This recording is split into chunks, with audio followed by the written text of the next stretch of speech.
तालिबान के अंदर जो डीप डिवाइड है अफगानिस्तान के अंदर वो परेशान करने वाला है। और मैंने पहले भी कहा था, लेकिन अब ऐसा लगता है कि जो डिवाइड है कंधार और काबुल के बीच में बहुत डीप हो रहा है और ऐसा लगता है जैसे कंट्री के दो टुकड़े हो रहे हैं। तालिबान का इतना जो डीप डिवाइड है वो अल्टीमेटली क्या है कि तालिबान का खात्मा खुद तालिबान करेगा। कई ऑडियो लीक्स निकल कर आ रही हैं और एक बात क्लियर हो गई कि उनका जो कंधार में अखुनज़ादा जो उनके रिलीजियस लीडर हैं, चीफ जो हैं, सुप्रीमो, उनका और खास तौर से हक्कानी ग्रुप जो कि काबुल पे जिनका रूल है, दोनों के बीच में एक किस्म से ऐसा लगता है कि जैसे कुछ सिविल वॉर सी स्टार्ट होती है। क्या कहते हैं कि अफगानिस्तान में कहावत है, जब घर में आग लगती है ना तो उसे बुझाना पड़ोसी की आग बुझाने से ज्यादा मुश्किल होता है। अब ऐसा लगता है कि जो तालिबान के सुप्रीम लीडर हैं हिब्बतुल्लाह अखुंज़ादा, जो कि कंधार से रूल करते हैं, अब वहां पर दोनों के बीच में ना बहुत ज्यादा इस समय डिवाइड हो चुका है, जो काबुल ग्रुप है और जो कंधार ग्रुप है। सवाल अब यहां पर यह है कि होगा क्या आपस में ही लड़ना मरना शुरू कर देंगे लोग। और उनका कहना था अखुनज़ादा का कि बाहरी दुश्मन से कोई खतरा नहीं, खतरा अंदर छिपे लोगों से है। नहीं रुका तो पूरा का पूरा जो एमिरेट है वो खत्म हो जाएगा।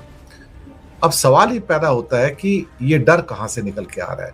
कंधार बनाम काबुल, ये बात तो मैं पहले भी रिपोर्ट दी है आपको, इसमें कोई शक वाली बात नहीं है।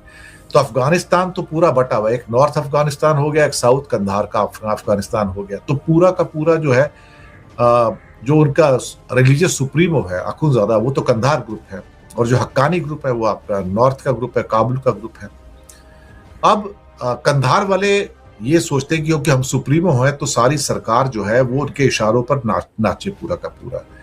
लेकिन सिराजुद्दीन हक्कानी और मुल्ला याकूब जो कि खास तौर से थोड़े प्रैक्टिकल हैं, काबुल में बैठे हैं, दुनिया के डिप्लोमेट से मिल रहे हैं। कंधार ग्रुप तो डिप्लोमेट से मिलता नहीं, तो उनको क्या है ना कि पुराने राज पे चलना कंजर्वेटिव, जबकि काबुल का रिजीम चाहता है कि थोड़ा लड़कियों को भी बाहर निकलो, नौकरी वोकरी मिले, उनको प्राइमरी एजुकेशन दो। लेकिन ऐसा लगता है कि जंग जो है ना अब बंद कमरों से निकलकर बाहर आ गई साहब। वैसे पहले भी अखुनज़ादा की जो तानाशाही रवैया था उस पर बाकी बहुत सारे क्या कहते हैं सवाल तो उठ ही रहे थे। लेकिन अब शायद ऐसा लगता है कि अमेरिका की जो पूरी सपोर्ट है वो आपको काबुल ग्रुप को है, बल्कि दुनिया की जो सपोर्ट है वो काबुल ग्रुप को मिल रही है। भारत की भी एक किस्म से कहा जाए जो भी सारी सपोर्ट मिल रही है अफगानिस्तान को, काबुल ग्रुप को ही मिल रही है, कंधार को नहीं मिल रही है। क्योंकि इंडिया अभी भी काबुल और कंधार में बांट के नहीं देख रहा है, वो अफगानिस्तान को एज ए अफगानिस्तान देख रहा है। कल को अगर यहाँ पर हालात खराब होते हैं तो ये उसके लिए जिम्मेदार ये दोनों खुद हैं। अब क्या है ना कि साहब, जो ताकत का जो नशा होता है ना वो बहुत बड़ा होता है। तो इंसान सोचता है कि मैं सारी कायनात को अपने कब्जे में कर लूं, सारी कायनात को साहब। अखुनज़ादा सोचता है सारी कायनात को मैं कब्जे में कर लूं। उधर से जो सिराजुद्दीन हक्कानी और मुल्ला याकूब ग्रुप है वो सोचते हैं इसको मैं पूरा काबू कर लूं। तो सबकी यही इच्छा होती है कि पूरी की पूरी कायनात मेरे अंडर में आ जाए। पर होता क्या है ना कि वही होता है जो मंजूर खुदा होता है। आपके कहने या ना कहने से तो कुछ होता नहीं ना। लेकिन हालात वहां से थोड़े से बिगड़ते नजर आ रहे हैं, और जरा सी बात बिगड़ी तो सिविल वॉर होने में भी कोई वहां पर कसर बाकी नहीं होगी। आते दूसरी खबर के ऊपर की, जो भारत और ईयू का जो एक ट्रेड एग्रीमेंट होने जा रहा है, और उर्सुला वॉन डेर तो भारत पहुंच गई हैं, लेकिन सबसे बड़े सवाल जो उलझे हुए सवाल है उसको सुलझाना बड़ा मुश्किल है। कमाल की बात है, उर्सुला वॉन डेर यहाँ पे फ्री ट्रेड एग्रीमेंट साइन करने आई हैं और 2 दिन पहले ही ईयू ने हमको झटका दे दिया और कहा कि आपके 87% जो इंडियन गुड्स हैं जो यूरोपियन यूनियन में आते हैं, 27 देश हैं उसके, उसको जीएसपी से हटा दिया, यानी कि जनरलाइज सिस्टम प्रेफरेंसेस, जहां पर उसको एक फेवरेबल ट्रीटमेंट मिलता था और उसके ऊपर टैरिफ कम लगता था, वहां से हटाकर नॉर्मल टैरिफ की रेंज में उसको भेज दिया है। तो 87% जो हमारे सामान थे उसको चोट पहुंच गई है। ये भी देखिए डिप्लोमेसी है। यहां आएंगे, मुस्कुराएंगे, रेड कारपेट पे उनका वेलकम होगा। कल 26 जनवरी के दिन वो रिपब्लिक डे परेड के अंदर उर्सुला वॉन डेर जो है ईयू की चीफ गेस्ट होंगी, और उससे पहले ही एक थप्पड़ मार दिया हिंदुस्तान को। देखिए, इसे कहते हैं यूरोप और अमेरिका कि जो आपको दिखा रहे हैं और जो आपसे छुपा रहे हैं, दोनों में फर्क है।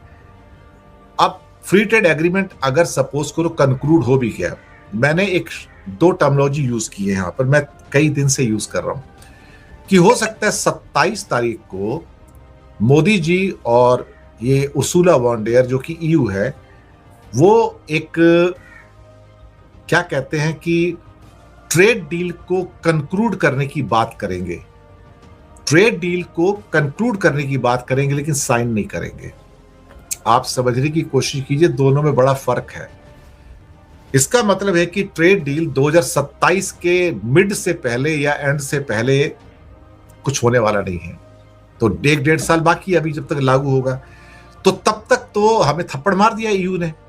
हमारे 87% सामान को जीएसपी से निकाल कर, और सो कॉल्ड अब 13% सामान जो बचा जीएसपी वाला, बहुत छोटा सा बेकार का सामान है वो तो, लेकिन हमको झटका तो दे दिया। अब इसके अंदर जो चीजें निकल के आएंगी, हमारे जो ऑटो पार्ट्स वगैरह हैं, इलेक्ट्रिकल गुड्स हैं, स्टील और आयरन की मशीनरीज होंगी, टाइल्स वगैरह होंगी, प्रेशियस मेटल्स हैं, गारमेंट्स हैं, टेक्सटाइल्स हैं, प्लास्टिक है, रबर है, केमिकल्स है, मिनरल्स हैं, डाइज हैं, ये सारी की सारी चीजें तो यहाँ तो टैरिफ पूरा बड़ा लग गया सब, यहाँ पे बड़ा वाला। तो अब ये जब बड़ा टैरिफ लग गया तो साहब अब आप करोगे क्या? अब यहां पर फायदा किसको होता है? वियतनाम को और बांग्लादेश को जीएसपी मिला हुआ है, यानी कि क्या कहते हैं, कम टैरिफ वाला उनको फैसिलिटी मिली हुई है, और अचानक भारत से इसको छीन लिया गया है। तो किसके एक्सपोर्ट को फायदा होगा? एक्चुअली बांग्लादेश को और वियतनाम को। तभी मैं कह रहा हूं ना, ये डिप्लोमेसी ना, ये बड़ी ना क्रुकड चीज है यार, इसको समझ पाना इतना आसान नहीं है। आदमी जो बात करता है ना, और जो कहता है और जो करता है, दोनों में बड़ा फर्क होता है। उर्सुला ने आके साहब थप्पड़ जो मार दिया, हमें तो चोट मार दी, अगले 1-1.5 साल तक चोट रहेगी हमारे ऊपर, और हमारा एक्सपोर्ट सफर करेगा। अब मैं आपको बताऊं, क्योंकि हमारे एक्सपोर्ट के मुकाबले बांग्लादेश और वियतनाम के एक्सपोर्ट जो हैं, जो कि ज्यादा बेहतर क्वालिटी के हैं, गारमेंट के अंदर या लेदर के अंदर या टेक्सटाइल में, वो बाजी मार जाएंगे और हम नुकसान खा जाएंगे। इससे ज्यादा मैं क्या कहूं साहब। तो ईयू की ट्रेड डील भी एक छलावा है, इसके अलावा कुछ नहीं।